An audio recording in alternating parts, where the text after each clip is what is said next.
Hay rostros que reconoces al instante, incluso si nunca aprendiste su nombre, una voz grave, contenida, que parece arrastrar peso, una presencia que no necesita moverse para dominar la escena. Michael Wincott fue exactamente eso. A finales de los 80 y durante los 90 aparecía una y otra vez en pantalla, no como protagonista, sino como una fuerza silenciosa que volvía todo más denso, más incómodo, más real, y luego dejó de aparecer, sin escándalos, sin caídas visibles, sin una explicación clara. Y eso es lo que lo hace diferente, porque en Hollywood, cuando alguien desaparece, siempre hay una historia. Aquí no. Entonces, la pregunta no es qué salió mal. Es, ¿qué fue lo que realmente ocurrió? Michael Wincott nació en Toronto en 1959, en un entorno donde el arte no era un lujo, sino una disciplina. Su madre era bailarina y artista, su padre, escritor.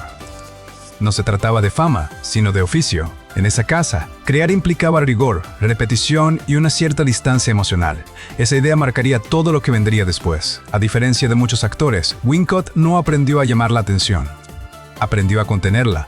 Su formación en Juilliard School no estaba orientada a construir una imagen pública, sino a dominar herramientas, la voz, el ritmo, la quietud.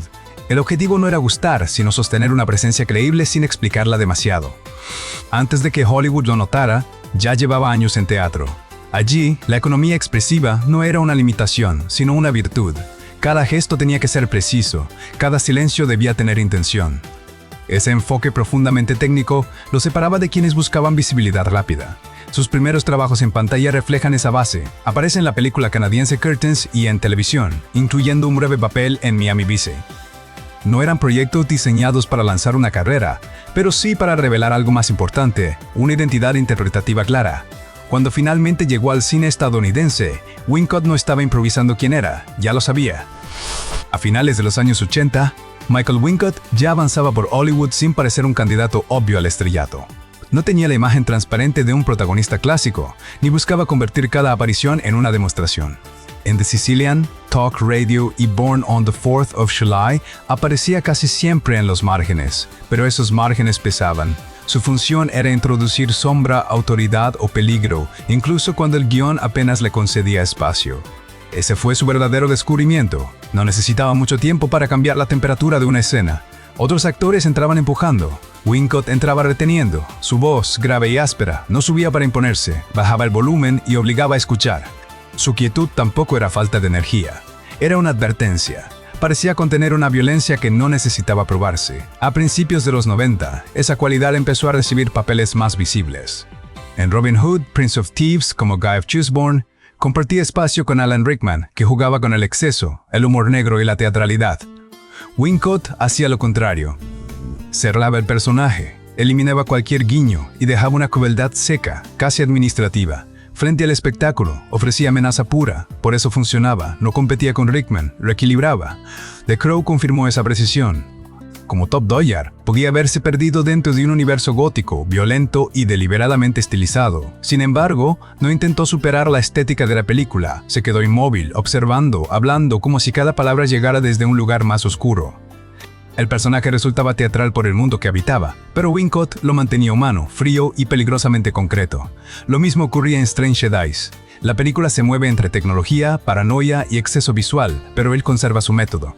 No suaviza la mirada, no explica demasiado, no busca simpatía. Esa negativa a traducirse para el espectador se convirtió en su sello y también en la razón por la que tantos directores lo usaban con confianza. Wincott no era el actor que resolvía una película desde el centro. Era el actor que modificaba su gravedad desde un lateral. Si aparecía, la escena parecía menos segura. Los demás personajes tenían que reaccionar ante algo que no terminaba de revelarse. Esa era su fuerza. No robaba la atención, la absorbía lentamente. Por eso su avance fue distinto. No explotó de golpe, ni se convirtió en una marca sencilla de vender. Fue ganando terreno como una presencia necesaria, casi especializada. Hollywood entendió que podía llamarlo cuando una historia necesitaba dureza sin explicación, peligro sin ruido y una autoridad que no dependiera del tamaño del propio papel asignado. En su mejor etapa, Michael Wincott no se convirtió en una estrella convencional, se convirtió en una solución. Cuando un director necesitaba que una película ganara amenaza sin detenerse a explicarla, su nombre empezaba a tener sentido. No hacía falta construirle una gran entrada ni rodearlo de diálogos subrayados. Bastaba con colocarlo en una escena para que el tono cambiara. Esa utilidad tan precisa fue también el comienzo de su encierro. Hollywood entendió su fuerza, pero la entendió de una manera demasiado estrecha. Lo llamó una y otra vez para personajes peligrosos, ambiguos, moralmente dañados, como si toda su capacidad estuviera contenida ahí. En Cato 162 Conquest of Paradise, en The Three Musketeers, en Metro y en Romeo is Bleeding, aparece dentro de películas muy distintas, pero casi siempre cumple una función parecida. Es el hombre que introduce fricción. A veces representa violencia directa, otras, una autoridad torcida, una presencia que no permite que la historia se relaje. No siempre tiene el arco más elaborado, ni la escena más larga, pero permanece en la memoria porque no interpreta el peligro como espectáculo, lo interpreta como una temperatura. Uno siente que, cerca de él, incluso una conversación normal puede volverse irreversible. Eso lo diferenciaba de muchos intérpretes intensos de su generación. Algunos trabajaban hacia afuera, mostrando ruptura, rabia, ansiedad o deseo de manera visible. Wincott trabajaba hacia adentro. Cerraba el cuerpo, reducía el gesto, dejaba que la voz hiciera el trabajo oscuro. Esa voz no era solo un rasgo físico, era una herramienta dramática. Podía sonar cansada, cruel, elegante o casi fantasmal, pero rara vez sonaba disponible. Había una distancia en ella, como si el personaje hablara desde una habitación cerrada y el espectador solo pudiera escuchar a través de la pared. La comparación con Gary Oldman en Romeo is Bleeding ayuda a entender el límite. Oldman, incluso cuando interpreta personajes rotos o excesivos, suele recibir espacio para moverse. Sus figuras cambian de temperatura, pueden ser patéticas, peligrosas, vulnerables, ridículas o brillantes dentro de una misma película. El guión le permite revelar capas. Wincott, en cambio, aparece con frecuencia como una forma cerrada. Sus personajes no evolucionan tanto como resisten, no se abren para que el público los comprenda, conservan su dureza, su secreto, su amenaza. Eso puede ser fascinante, pero también reduce las posibilidades que la industria está dispuesta a ofrecer. Durante esa cima, Hollywood lo definió con una rapidez peligrosa. No dijo, aquí hay un actor capaz de manejar silencio, contradicción y control. Dijo, aquí hay un villano excelente, y esa diferencia importa, porque una vez que un actor queda asociado a una emoción dominante, la maquinaria tiende a repetirla. Si funciona como amenaza, lo llaman para amenazar. Si funciona como sombra, lo colocan en la sombra. El éxito se vuelve una jaula elegante, construida con los mismos elementos que antes parecían abrir puertas. Quienes trabajaban con él solían describirlo como un actor que no necesitaba ser empujado hacia el personaje. Llegaba preparado, entendía la función de la escena y encontraba una solución económica. Esa economía era valiosa. En un rodaje, donde el tiempo cuesta dinero y la confusión se paga caro, un intérprete así resulta ideal, pero la misma fiabilidad puede volverse invisible. Si siempre entregas lo que esperan de ti, el sistema deja de imaginar otras posibilidades. Empieza a verte como un instrumento especializado, no como una voz completa. Ahí está la paradoja de su etapa alta. Wincott trabajaba mucho, porque era extraordinariamente reconocible, pero no avanzaba hacia el centro, porque era demasiado reconocible. Su consistencia, que en pantalla parecía una virtud, en términos industriales podía parecer rigidez. No porque él fuera limitado, sino porque la industria simplifica lo que funciona. Si un actor aporta misterio, se le pide misterio. Si aporta amenaza, se le pide amenaza. Rara vez se pregunta qué hay debajo de esa amenaza, o qué podría ocurrir si se le permitiera interpretar fragilidad sin convertirla en exposición sentimental. En The Three Musketeers, su Rochefort encaja perfectamente con esa lógica elegante, cruel, casi ceremonial. En Metro, su presencia añade un borde más sucio, más contemporáneo, dentro de un thriller construido alrededor de ritmos comerciales. En Cato 192 aparece en una película de escala histórica donde muchos intérpretes parecen absorbidos por decorados, acentos y ambición visual. Él, sin embargo, mantiene una línea clara, seca, no importa el género. Aventura, crimen, épica, fantasía oscura. El estudio, el vestuario y la época cambian. Pero Wincott sigue siendo convocado para traer una gravedad reconocible. El problema no era que repitiera un truco, era que su herramienta principal estaba hecha de negación. Negaba la explicación fácil, negaba la simpatía automática, negaba el gesto grande que permite al espectador descansar. En una película de los 90, eso podía ser magnético, porque todavía había espacio para personajes secundarios que no necesitaban resolver su interioridad. Pero también significaba que, cuando los estudios pensaban en él, pensaban menos en posibilidades humanas que en una atmósfera. Era el hombre al que llamabas cuando querías que una escena pareciera más peligrosa de lo que estaba escrita. Por eso su época de mayor visibilidad tiene una cualidad extraña. Está presente en muchas películas, trabaja con directores importantes y comparte pantalla con nombres muy reconocibles, pero rara vez parece estar ascendiendo hacia un lugar más libre. Más bien se va consolidando como una categoría. Y ser una categoría en Hollywood puede ser rentable durante un tiempo, pero casi nunca es sostenible. Wincott ofrecía intensidad sin exhibicionismo, peligro sin ruido, elegancia sin comodidad. Era demasiado específico para desaparecer y demasiado específico para expandirse con facilidad. En esa tensión quedó fijada su imagen pública. El público lo recordaba, los directores lo respetaban, las películas lo necesitaban. Pero la industria, al mismo tiempo que lo utilizaba, iba reduciendo el espacio donde podía existir. Esa fue la grandeza de su cima y también su límite, antes de que cambiara definitivamente el clima. No hubo un accidente que explicara el cambio.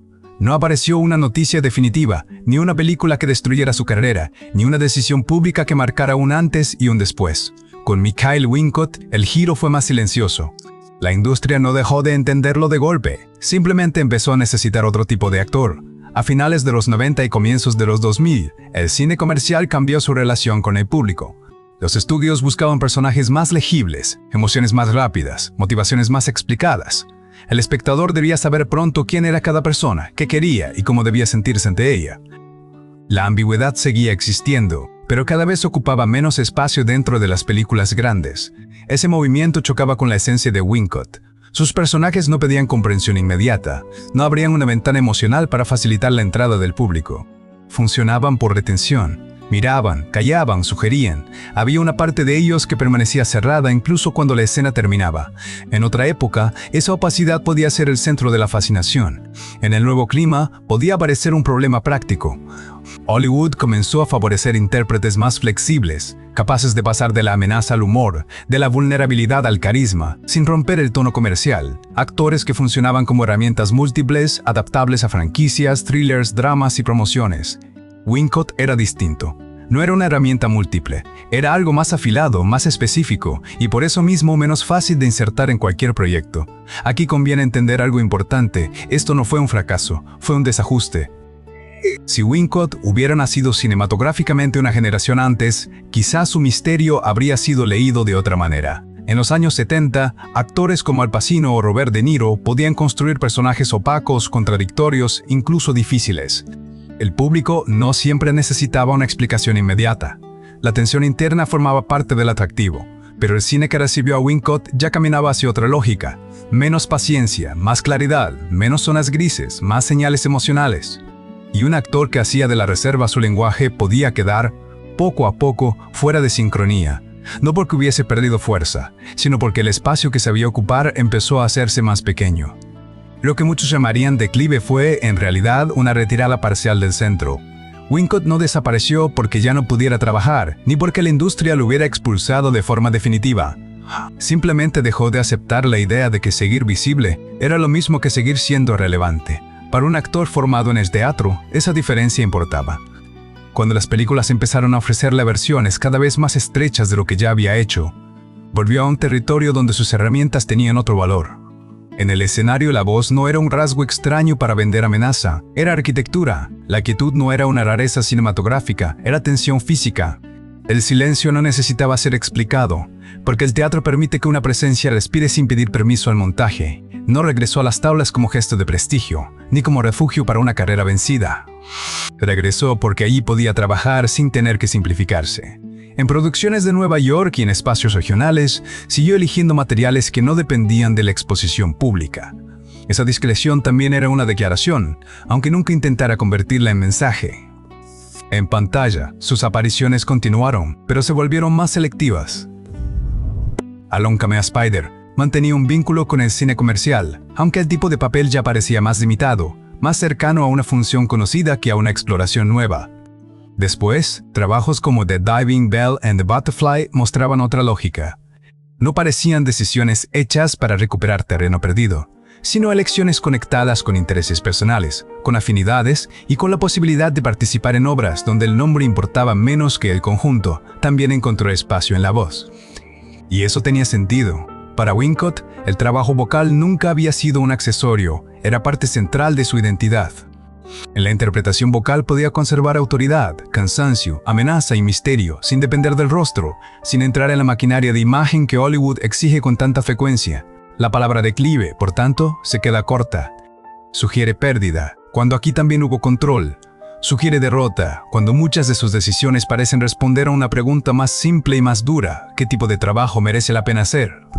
Hollywood ofrecía un intercambio conocido: mantenerse visible a cambio de repetir una forma reconocible. Wincott aceptó menos visibilidad para conservar más precisión. No fue un abandono, fue una manera silenciosa de proteger su oficio. Y en esa lección aparece la clave de su segunda etapa: no perseguir presencia constante, sino condiciones correctas. Trabajar menos quizá, pero con una idea más clara de sí mismo, sin convertir cada regreso en una disculpa ante una industria cambiante ya. Entonces, ¿qué ocurrió realmente con Michael Wincott? La respuesta es menos dramática de lo que Hollywood suele preferir. No se rompió, no se quemó, no desapareció por incapacidad, simplemente permaneció fiel a una forma de actuar que la industria fue necesitando cada vez menos. Y aún así, cuando Jordan Peele lo recupera en Nope, algo encaja de inmediato. Como Anders Holst, el veterano director de fotografía obsesionado con capturar lo imposible, Wincott no tiene que reinventarse. La película entiende exactamente lo que él ofrece: gravedad, misterio, una seriedad casi antigua. Por una vez, el proyecto se adapta a él, no al revés. Fuera de la pantalla, siguió siendo reservado, coherente con esa misma opacidad que marcó sus personajes. Nunca convirtió su vida privada en una extensión de su carrera, quizá por eso su legado permanece intacto. Wincott no se hizo más fácil para sobrevivir, no suavizó su presencia, no persiguió el ruido, construyó una obra discreta, intensa y profundamente reconocible, no se apagó. Fue el cine el que cambió de luz,